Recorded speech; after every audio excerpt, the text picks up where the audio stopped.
Welcome to Trichy Truths, the podcast where we deep dive into the real underlying causes of trichotillomania. I'm Laura, a clinical nutritionist and founder of Trichy Nutrition, and I'm here to help you uncover the hidden connections between your body, mind, and the hair pulling cycle. In each episode, we're going to explore the root causes for your hair pulling behaviors, from nutrient deficiencies and gut health imbalances to stress, hormones, and a lot more, because trich is never just a habit, there's always a bigger story behind it. If you're ready for insights, strategies, and support that go beyond surface level solutions, you're in the right place. Let's get started. Today I want to talk about something that comes up in almost every client that I work with.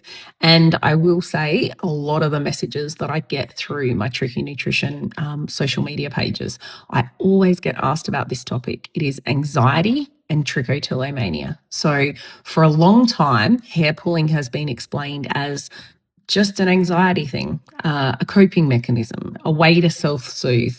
But while anxiety can be part of the picture, I just don't think it's the whole story.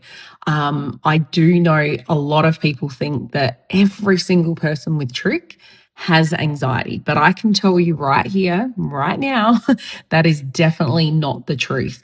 I would say less than half of my clients have anxiety as part of their picture. It's only just under half. Like I would say it's still a good chunk of my clients have anxiety as part of their picture, but it's not the whole story. So let me explain a little bit more. So most people get told, you pull because you're anxious. So naturally, the focus becomes, okay, how do we become less anxious? Do we need to put things in place in daily, day-to-day life to reduce this anxiety? So we think about reducing stress, some talk therapy to help work through those thoughts, behavior changes. So sometimes we'll be looking at all of these things, but we're not really looking at what's underneath. We may notice some anxiety will improve, but will the hair pulling improve? I've got so many clients that have been put on anti-anxiety medications, and I will say often it actually makes the hair pulling worse. So it's definitely not the full picture. And then something else I want to add is, does the pulling come first and then the anxiety follows, or is there anxiety there and then the hair pulling, right? So often, I do have some anxiety clients that have been diagnosed with anxiety, or at least personify and basically, they know they have some form of anxiety. But a lot of them will say to me that it's happened after the hair pulling. They're almost getting that anxiety about their hair, about the behavior, about not having that control over that behavior. So is anxiety really the root cause of trichotillomania? Now, one thing I just want to add in here. So this is actually how my work in nutrition and trich started. So back in my uni days, this is going back 10 years now, I remember doing assessments about anxiety, and we were looking at different nutrient deficiencies, and I had to do a lot of research around anxiety, and I remember it was vitamin D deficiency, and I also looked into iron deficiency when it came to anxiety. And this is how I started to put the two and two together. I started thinking, I wonder if the trich and hair pulling that I'd been doing for over a couple of decades had anything to do with these nutrient deficiencies as well. So this is what I start to look at with my clients. As I've mentioned, all throughout my Trichy Nutrition work that I do in social media, on my page, and all that I do in my clinic work, I'm always looking at all the symptoms. So of course we want to look at anxiety as a symptom, but I want to look deeper than that. So we want to look at your blood work. We want to look at what's happening with your gut health, what's happening with your nervous system outside of anxiety. Is there a lot of stress? What's happening there? Are we sleeping well? Are there any gut digestive issues?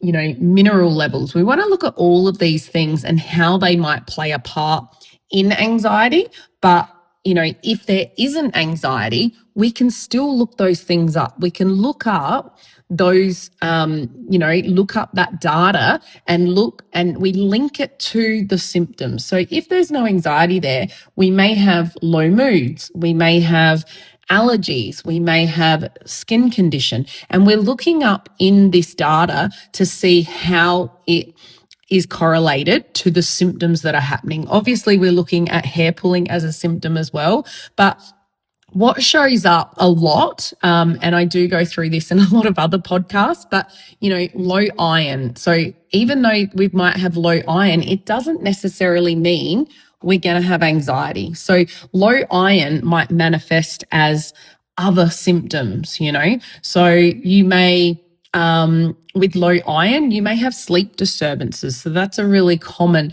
You may have just fatigue or generally just be tired or lacking energy. We may have the low moods and depressive type symptoms, but these go hand in hand with that low iron. I also often see low iron. Of course, it's one of the common deficiencies in my Trich clients, but I also would start to look at, well, what's the white cell blood markers doing? What is the liver doing? And then we can start to look at, often when I'll see low iron, a really low ferritin, I will definitely start to investigate parasites. So parasites feed off of iron. So see how we're looking at whether it's anxiety or another symptom, and then we're looking at the underlying for, say there is so we're looking at the blood work, we're looking at the data, then we're looking at the deficiency, but then underneath that, we're going to look even further and go, okay, well, what's the reason for that iron deficiency? Are we not utilizing the iron properly? Is there something feeding off of the iron? Are we not having enough iron-rich foods? So it's taking away from, why are you anxious? If you are anxious, there may not be anxiety there, but working out what's actually happening in the body, whether there's anxiety there or not anxiety. When we're doing this hair pulling behavior, we're trying to work out what is the underlying. So even though I know a lot of people will go, well, it's just anxiety. Anxiety runs in my family.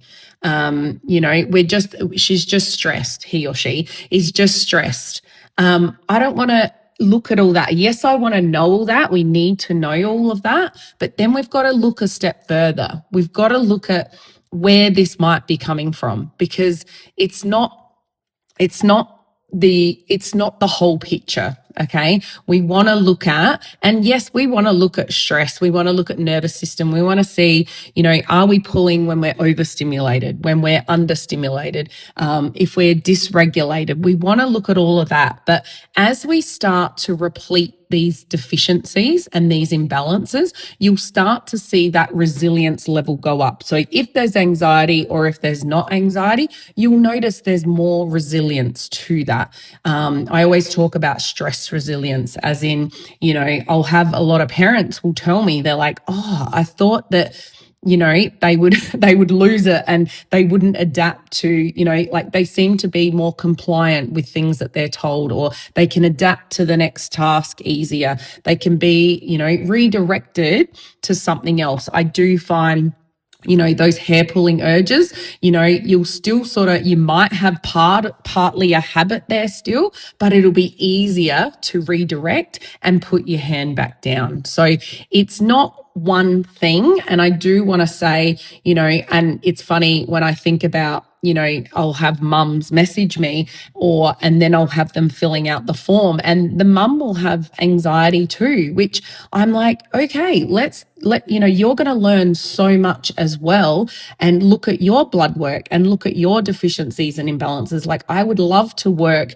with the mums as well, because it is often, I'm not saying that there's not a family history and that family history, but it just doesn't need to carry on. It's not a reason. When somebody says to me, it runs in the family, yes, you can have a predisposition to be a higher risk of suffering anxiety too if your mum has it, or you might be at higher risk for trich or depression or other mental health disorders if a parent has that. But I want to look at, but why is that?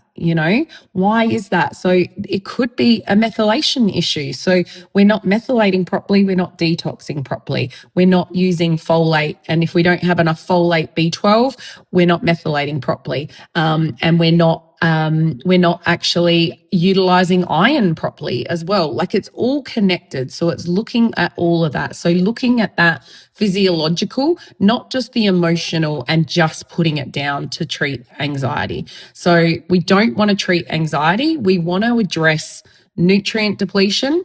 We want to address the gut health. We want to address this detoxification. It's a really big picture, and I just don't want you to feel stuck in it's just an anxiety disorder. It is not just an anxiety disorder. And as I mentioned at the start, anxiety is sometimes not a part of it at all. Thanks so much for tuning into this episode of Trichy Truths. I hope it gave you some clarity and a deeper understanding of the root causes behind trichotillomania. If you'd like to keep learning, you can find me on all of your favourite social media places: Facebook, Instagram, and TikTok. Here I share tips, client wins, and resources every week. For video content and deeper dives, head over to my Trichy Nutrition YouTube channel. And if you're ready for more personalised support, you can book in for one-on-one sessions or a treatment package with me. Here we will work together to uncover your root causes and build a plan tailored just for you. Don't forget to subscribe so you never miss an episode, and I'll see you next time.